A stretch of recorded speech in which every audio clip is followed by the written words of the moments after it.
Oh, this is a great question. We need to bring UPS into that equation Yes, too. we do. And I don't want to be negative on UPS, but there's just immovable economic forces at work here. What's happened in the last 20 years is we've seen FedEx Ground develop this independent contractor network across the country, and it's grown significantly. And Amazon effectively replicated that 5 or 6 years ago. So you have these two very large, low-cost, high-service networks. And effectively, here's UPS that's fully unionized, fully Teamster contracted, and they're really struggling because they're the high-cost provider with incrementally more challenging service.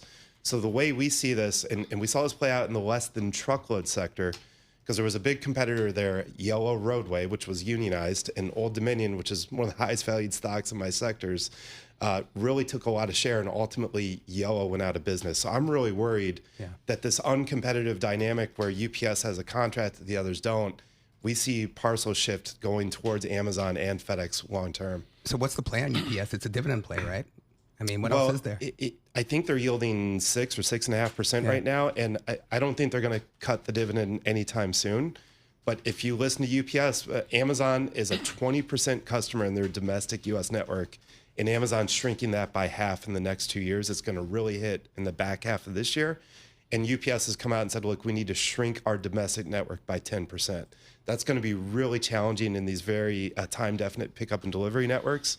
So we're of the view, and we tell investors all the time, the dividend looks juicy, but ultimately, if you're shrinking your network, you got to think. Juicy is CFA level 4. I'd love to stick with this great talk on logistics in the U.S. here, but I got to go back to airlines, Tom. Sure. I mean, what's your thoughts on the United please. JetBlue partnership, this Blue Sky partnership? How's that going to impact things? And more importantly, what are your thoughts on the Delta One Club? I love it there. It's so awesome. Oh, well, Delta One is nice. If you haven't tried it, especially at JFK. Highly recommend. Is it working? Is it feeding the bottom line there? I mean, is it you working? can find a seat there, by the way, for sure. Oh, yeah. I think it's more encompassing. I mean, United is pursuing the same strategy. They have their Polaris lounges as well. But it's clear, Delta's been on this journey effectively since they exited bankruptcy in 2007, merged with Northwest. They said, we are not going to be just a commodity anymore. We're going to be differentiated, and we're going to offer you things. Do you want to pay less? Do you want to pay more? And we'll give you a differentiated experience. And now at the very high end, they're really trying to... You're the high end, Damien. I'm not the high end. You're the high end. I got 1 minute left. Is there a partition, as Kirby outlined, between international travel, transatlantic and the Pacific, the romance of international, and a dog-eat-dog domestic travel for 2026?